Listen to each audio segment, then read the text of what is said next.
Alors, nous sommes toujours sur le salon 3D Print de Lyon aujourd'hui avec la société Renichot, avec en compagnie de Christophe Tisserand. Bonjour Christophe. Bonjour. Alors Christophe, en quelques mots, est-ce que vous pouvez nous présenter Renichot?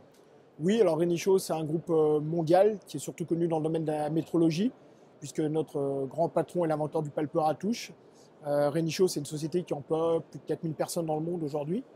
On est présent dans 36 pays via 70 succursales pour une vingtaine de divisions différentes. Et moi, je représente la division AMPD en France. Donc AMPD pour Additive Manufacturing Product Division. Donc tout ce qui est fabrication additive et coulée sous vide. Voilà, donc ce qui nous amène aujourd'hui particulièrement sur le salon 3D Print à Lyon, c'est la fabrication additive métal. D'accord. Alors, est-ce que vous pouvez nous présenter les machines d'imprimante 3D que vous... Alors, Renichot aujourd'hui propose deux gammes de machines. La machine AM400, que l'on voit derrière nous, la dernière évolution de la machine AM250, qui est une machine plutôt flexible, donc sur laquelle on va pouvoir passer relativement facilement d'un matériau à l'autre, c'est-à-dire pouvoir produire des pièces en cobalt chrome pendant quelques temps, puis passer par exemple sur du titane ou de l'inox et revenir ensuite sur la première matière ou passer sur une troisième matière. Il faut savoir qu'il faut compter un jour et demi à 2 personnes pour changer de matière, pour éviter les phénomènes de contamination. Et la deuxième machine, c'est une machine qui est toute nouvelle chez nous, qui est la première machine entièrement développée par Renichot, qui est la RENA M500M, qui elle est une machine de production. Donc toute la partie tamisage, recirculation de la poudre se fait en interne à la machine. Et donc ça va éviter les contaminations. Et là, on va vraiment être sur quelque chose pour faire de la production série de pièces. D'accord. Voilà. Sur un volume d'impression de... Alors les volumes d'impression sur la M400, on est sur des plateaux de 250 par 300. Et sur RENA M500M, on va être sur des plateaux de 250 par 350 mm de haut. Puissance laser 400 watts sur la M400 et 500 watts sur RENA M500M pour nous donner un peu plus de flexibilité à la fois sur les matières, mais aussi sur les épaisseurs de couches, pour travailler par exemple sur 30, 60 ou 90 microns, et pour que le client puisse choisir. J'ai de la petite pièce, j'ai besoin d'un détail de finition, je vais travailler sur des couches de 30 microns. J'ai de la pièce plus volumique, j'ai besoin de vitesse, je vais travailler sur des couches de 90 microns. Alors, donc forcément, vos clients sont des industriels? Oui. La plupart. À quel ordre de prix, quelle fourchette de prix pour ces deux imprimantes 3D? Alors, pour un démarrage sur une M400, machine plus auxiliaire, donc station de tamisage, aspirateur altéré à Tex, tout ce qui va être auxiliaire, démarrage, installation, formation, il faut compter un budget de 550 000 € environ. Ça va dépendre des options qui vont être choisies par les clients, mais pour un démarrage, c'est une bonne base. Sur la machine RENA M500M, il faut compter environ 100 000 € de plus. D'accord. Et en termes de matériaux, alors vous n'êtes pas fabricant de matériaux? Alors, on n'est pas fabricant de matériaux. Nos systèmes sont des systèmes ouverts. Donc, on livre une machine, on livre avec tous les paramètres. Pas d'obligation de sourcer la poudre chez Renichot. Si l'industriel ou le client a sa propre poudre ou son propre fournisseur, il peut travailler avec. Nous, on donne des spécifications et ensuite, c'est au client d'adapter. Il a accès aux paramètres. Tous les paramètres sont livrés. Tous les paramètres sont ouverts. S'il veut faire un propre développement pour une matière spécifique, il peut aussi le faire. Et Renichot peut l'accompagner le cas échéant. Est-ce que vous avez un ordre de prix sur le prix des matériaux? Alors ça va d'une centaine d'euros pour l'aluminium, l'inox, jusqu'à environ 600 € du kilo pour du titane. Et on va doubler le prix sur du titane dans le domaine du médical, puisque c'est des matières qui sont qualifiées. D'accord. Alors on a ici devant nous un vélo. Oui. Alors est-ce que vous pouvez nous en dire plus sur ce vélo? Alors c'est un VTT qui est fabriqué par Empire Cycle en Angleterre. Le cas d'étude, il est parti du support de tige de sel. Donc en fait, l'idée, c'était d'optimiser topologiquement la pièce pour gagner en poids et en rigidité. C'était de passer de l'aluminium au titane. Voilà, c'est des gens qui connaissent déjà l'impression 3D, qui avaient fait des démonstrateurs, mais qui se sont dit pourquoi pas utiliser l'impression pour faire un vrai vélo. Donc Renichot a été contacté pour savoir si on pouvait construire la pièce.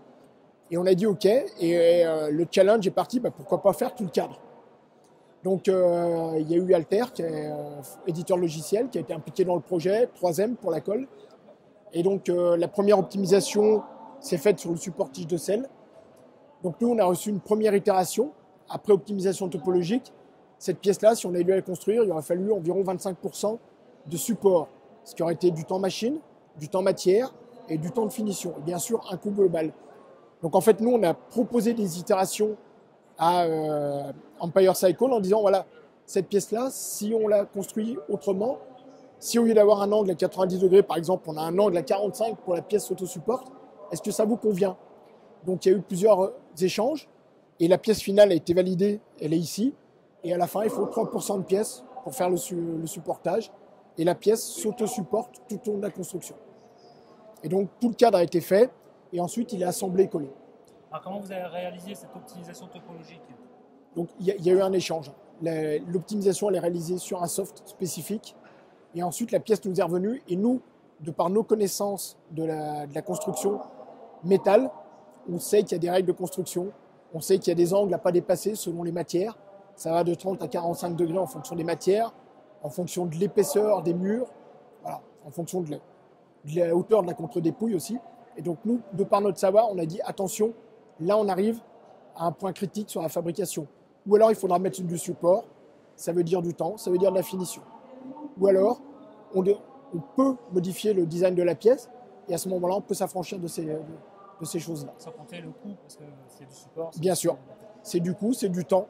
C'est du temps machine, c'est du temps de finition aussi. Alors, quels sont vos clients aujourd'hui qui achètent vos machines? On est dans tous les domaines, dans le domaine du moule, dans le domaine du prototypage, dans le domaine du médical, de l'aérospatial. On a des clients un petit peu dans tous les domaines.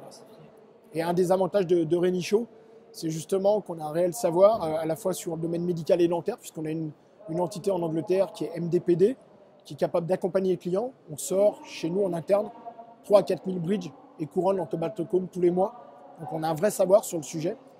On a une succursale en Allemagne qui a un vrai savoir, par exemple dans le domaine du moule, sur tout ce qui est rhéologie, caveno-conforme. Donc on est capable d'accompagner nos clients là-dessus. On a créé les Solution Center en Angleterre. On en aura dans le monde entier bientôt.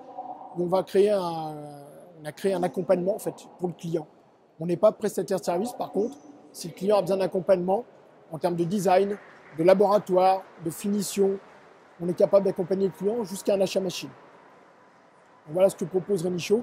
Et au-delà de la fabrication additive, on est capable de proposer ça en termes de métrologie, de reprise d'usinage, avec des contrôles, la métrologie, en termes global. Est-ce que vos machines sont garanties plusieurs années Oui, les machines sont garanties 1 an. 1 an. Voilà. Après, on peut faire des extensions de garantie. Les lasers sont garantis 2 ans, quel que soit le nombre d'heures de fonctionnement. Voilà. D'accord, très bien. Alors, en tant que professionnel de l'impression 3D, quelle est selon vous l'évolution de cette technologie? Vers quoi on tend? Est-ce que vous avez le sentiment aujourd'hui que ça bouge par rapport à il y a 1 an, 2 ans? Oui, très clairement, ça bouge. Aujourd'hui, on a de plus en plus de demandes et on a de plus en plus de demandes spécifiques. Après, le marché s'est élargi aussi en termes de fournisseurs, de spécificité. Je pense qu'on va vers un marché où les gens vont aller choisir une techno. Il y a différentes technos dans la fabrication additive. Il y a le cladding, il y a le faisceau d'électrons, il y a la fusion laser solide poudre. Et vont choisir des technos et des machines en fonction de besoins précis. Voilà, il y a des gens qui sont spécialisés dans la petite machine, d'autres dans la plus grande machine, et en fonction de l'accompagnement qu'on peut apporter dans chaque domaine. D'accord, vous sentez une évolution quand même du Oui. marché en ce moment? Très clairement, alors, oui. Pour répondre justement à cette évolution, quelles sont les futures innovations de Renichaux concernant l'impression 3D? Alors, je ne peux pas en dire plus aujourd'hui parce qu'il y a des choses qui sont, et on est en train de breveter certaines choses, mais on travaille énormément, effectivement.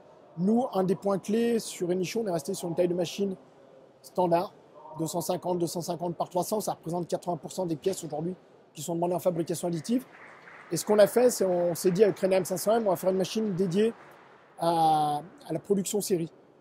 Avant de faire cette machine à production série, on a nous-mêmes produit nos machines en série avec les critères de qualité Renichaux. Les machines sont aujourd'hui produites en série avec tout un suivi, tout un process qualité qui a été mis en place.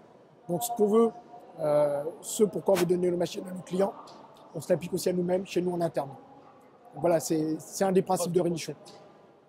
C'est un des principes de Renichaux. Après, en termes de développement, effectivement, c'est aller vers la production, c'est aller vers plus de vitesse, vers plus de contrôle. Voilà. Donc c'est des choses sur lesquelles on travaille. Prochaine étape d'ici quelques mois. D'accord. Très bien. Et merci Christophe. Merci à vous. Pour cette interview et puis bon salon.